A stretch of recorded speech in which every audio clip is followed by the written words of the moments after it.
जगाच्या पाठीवर कुठेही जा, गृहिणींना सकाळची सुरुवात ही स्वयंपाकानेच करावी लागते. तसंच आजचा स्वयंपाक आज मी उठेपर्यंत सासूबाईंनी यांना उपवास असल्यामुळे वरईचा भात आणि आमटी करून ठेवली होती. हे पहा, जरा कुठे दुर्लक्ष झालं की या मॅडम काही ना काही कांड करूनच ठेवतात. आता मिस्टरांना उपवास आहे त्यामुळे स्वयंपाक तर स्किप करता येणार नाही, कारण आम्ही तिघं जेवायचीच आहोत की. त्यानंतर श्रीजाचं नेहमीचं रुटीन, बदाम, काही भिजलेले काळे मनुके. मॅडमला आज मूड झाला होता ज्यूस प्यायचा. आता ज्यूसला दुसरं फ्रूट नव्हतं त्यामुळे आंब्याचं ज्यूस करायचा ठरवला.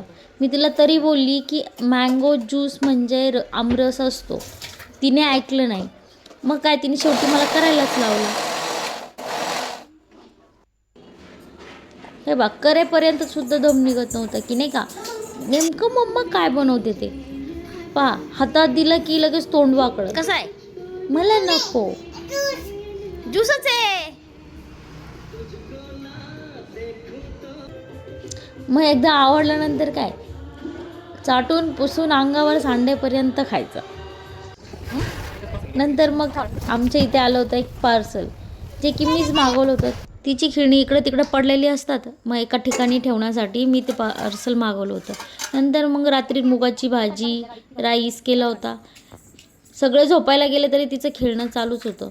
मग तिच्यासोबत जागणं तर आईचं कर्तव्यच आहे ना, बाकी झोपले तरी चालतात. चला मग भेटूया नेक्स्ट व्लॉगमध्ये. बाय.